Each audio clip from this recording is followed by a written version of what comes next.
पण एकदम खेड्यापाड्यातला माणूस आला की ज्या प्रेमानं तुम्ही स्वागत करता का नाही त्याला तोडच नाही. तुम्हाला आठवतं ना साहेब, तुमची सभा माझ्यामुळे सुरू झाली होती नाही का? मी असा स्टेजवर होतो आणि बोलत होतो आणि तुम्ही आलात नंतर आणि मला म्हणलात उतर खाली, म्हणून तुमची सभा सुरू झाली आहे ना. बरं साहेब, काही प्रश्न पडलेत मला, ते विचारायला आलो. म्हणलं तुमच्याशी मोकळेपणाने बोलाव, तुम्ही पण तशी उत्तर देणार हे आम्हाला माहिती आहे. विरोधी पक्ष म्हणजे सरकारच्या प्रत्येक गोष्टीला विरोध करणं एवढाच एक उद्देश असतो का? नाही, विरोधी पक्ष म्हणजे सरकार जे असतं त्याला धोरणं बदलायला लावणं, कुठं अन्याय झाला तर तो अन्याय उघडकीस आणणं.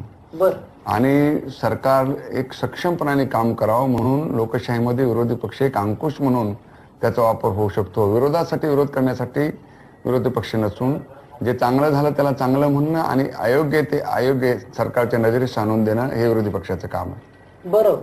पण साहेब, आता आमच्या गावाकडे खूप चर्चा होती, सगळ्या खेड्यापाड्यातल्या माणसांना तुमच्याबद्दल भयंकर प्रेम वाटतं. बरं साहेब, शिवसेना भाजप युती आता या क्षणी कोणत्या स्थितीत आहे असं तुम्हाला वाटतं? शिवसेना आणि भारतीय जनता पार्टीची युती मध्ये संवाद आहे आणि ही चांगल्या तऱ्हेने पुढे जाईल असं मला वाटतं. बरं. नारायण राणे साहेब भेटतात? हो, भेटतात ना. मग काय गप्पा होत्यात तुमच्यात? नाही, गप्पा तर काही होत नाही त्याच्याबद्दल, परंतु मी आणि ते मित्र आहेत, भेटतात मला ते. आणि राजसाहेबांशी कसे संबंध? राजसाहेबांचे संबंध माझे चांगले आहेत, परंतु राजसाहेबांची भेट माझी या 5-6 महिन्यात झाली नाही.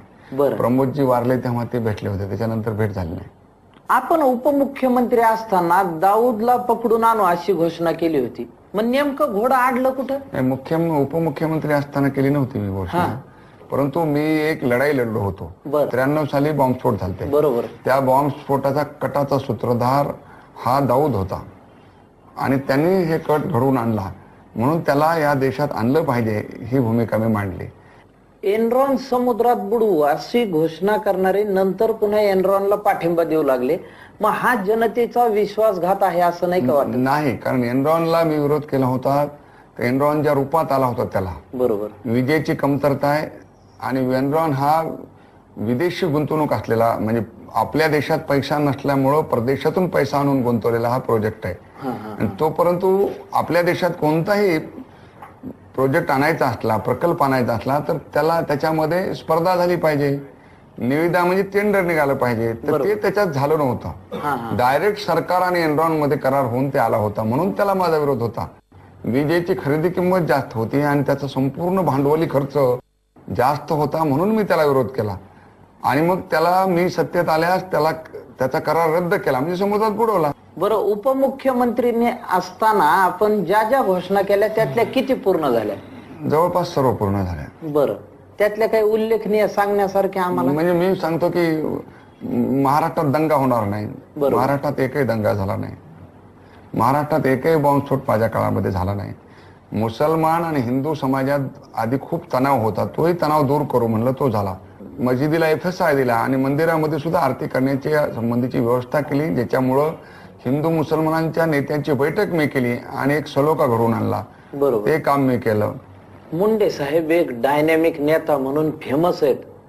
त्यांच्याशी असं तडाखेबंद बोलायला आपल्याला आवडलच ना, पण त्याच्या आधी थोडीशी विश्रांती घेतो. 1986 साली मी महाराष्ट्र राज्याचा अध्यक्ष झालो, तेव्हापासून मी पैजामा शर्ट आणि जॅकेट घालतो. बरं. पण आता जवळजवळ सगळे मंत्री जॅकेट घालतात. बरोबर. आणि मंत्र्यासारखं दिसावं म्हणून सरपंचही घालतात. शरद पवार साहेबांबद्दल तुमचं काय मत? आणि बाळासाहेबांना साहेब, तुमचं नाव घेतलं की आमच्या डोळ्यासमोर तुमचं चित्र असं उभं राहतं. तर तुम्ही पहिल्यापासूनच अशी ड्रेस घालता का? नाही, पहिल्यापासून नाही घालत. बर. LLB शिक्षण संपलं की मी राजकारणात उडी घेतली. बर. आणीबाणीत जेलमध्ये होतो 16 महिने. आणीबाणीतून बाहेर आलो, 78ची निवडणूक लढली. बरं. तेव्हा मी पॅन्ट बुशर्ट घालत होतो. परंतु 1986 साली मी महाराष्ट्र राज्याचा अध्यक्ष झालो. बर. तेव्हापासून मी पैजामा शर्ट आणि जॅकेट घालतो. बरं. त्याच्या आधी घालत नव्हतो. कारण आता सगळेच जण बहुतेक जॅकेट घातलेलेच पाहतो आम्ही. आता तर सगळे सरपंच सुद्धा जॅकेट घालू लागले. पण हा ट्रेंड आणला तुम्ही. मी आणला, अनेकांनी आणला, पण आता जवळजवळ सगळे मंत्री जॅकेट घालतात. बरोबर. आणि मंत्र्यासारखं दिसावं म्हणून सरपंचही घालतात. बरोबर. शरद पवार साहेबांबद्दल तुमचं काय मत आहे? माझं मत आहे की शरद पवार एक महाराष्ट्राच्या प्रश्नाची जाण असलेला, सगळा महाराष्ट्र माहीत असलेला आणि महाराष्ट्राच्या ग्रामीण भागात गावापर्यंत ज्याला सर्व पक्षाचे कार्यकर्ते, तिथलं राजकारण, तिथले प्रश्न याची संपूर्ण माहिती असलेला मोठा नेता आहे असं माझं मत आहे त्यांच्याबद्दल. आणि बाळासाहेबांबद्दल काय म्हणू? बाळासाहेब एक आक्रमक, नवी दिशा देऊ शकणारे आणि घनघाती हल्ला करणारे आणि त्यांना जे वाटतं ते बोलणार आहेत. आता तुम्ही पण डायनॅमिक नेते म्हणून फेमस आहेत आमच्या सगळ्या एरियामध्ये, पण भाजपची तशी इमेज मावळ पक्ष अशी आहे, तर मग तुम्हाला तुमचं हे आवरणं किंवा हे अडचणीचं जातं का? नाही, मला तरी वाटतं की कितीतरी प्रश्नावर भारतीय जनता पार्टीचा नेता म्हणून मी आक्रमक भूमिका घेतली. बरोबर. मंडल आयोग लागू करा, महाराष्ट्रात चळवळ झाली. मराठवाड्याला आंबेडकरांचं नाव द्या ह्याच्यासाठी चळवळ झाली. राजकारणाचं गुन्हेगारीकरण याच्या विरुद्ध मी संघर्ष यात्रा काढली. बरोबर. गोवारी हत्याकांड आहे ज्याच्यामध्ये चिरडूनच माणसं मिली, म्हणजे जे एका मोर्चाला आली होती. बरोबर. ती 112 जण त्याच्यात मृत्युमुखी पडली. जळगावचं सेक्स स्कॅन्डल आहे. अशा कितीतरी गोष्टीवर मी जोरदारपणे हल्ला केला. आणि त्यामुळं त्या जोरदार हल्ला केल्यामुळं आणि धाडसाने आणि पुराव्यानेशी प्रश्न मांडल्यामुळं महाराष्ट्राच्या समोर मी एक आक्रमक नेता अशी माझी प्रतिमा झाली. ती मला पक्षाने अडवलं असतं ते होऊ शकले नसते. आता भाजपची इमेज यात्रा काढणारा पक्ष असं वाटतंय का तुम्हाला? या देशात विविध भाषा आहेत, विविध प्रदेश आहेत. आपल्याकडं लोकसभा आहे आणि विधानसभा आहे. बरोबर. या देशाच्या विभिन्न प्रांताचे प्रश्न वेगवेगळे आहेत. त्यामुळे या देशामध्ये दुसरं काही माध्यम नाही जनतेसमोर जाण्याचं. बरोबर. यात्रा एक उत्तम माध्यम आहे. एखाद्या प्रश्नावर लक्ष वेधण्यासाठी 1 महिनाभर, 1.5 महिना, 2 महिने यात्रा करून त्याच्यावर रान पेटवणं ह्याच्यासाठी यात्रा एक चांगलं माध्यम आहे. मला वाटतं यात्रेचा भाजपला फायदा झालाय. बरोबर.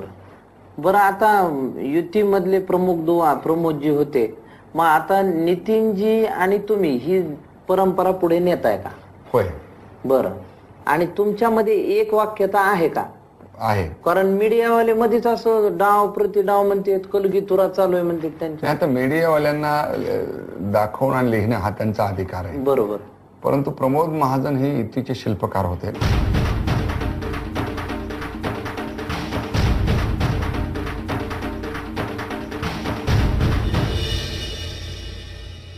युती घडवण्यामध्ये त्यांचा वाटा होता आणि युतीमध्ये जेव्हा जेव्हा काही संघर्ष निर्माण झाला तर प्रमोद महाजननी त्याच्यामध्ये तोडगा काढला. बरोबर. आणि युती टिकवली.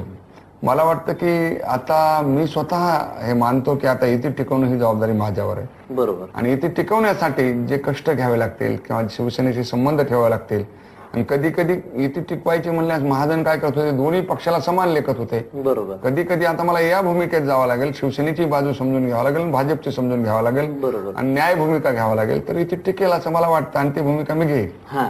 आणि तुमच्या वादाबद्दल गडकरी साहेबांनी तुम्ही? माझा आणि गडकरीचा कुठलाही वाद नाही. सगळे पक्ष नीट चाललेत वगैरे असं ही बातमी होत नाही. त्यामुळे नितीन आणि माझ्यात तर काही वाद नाही आहे.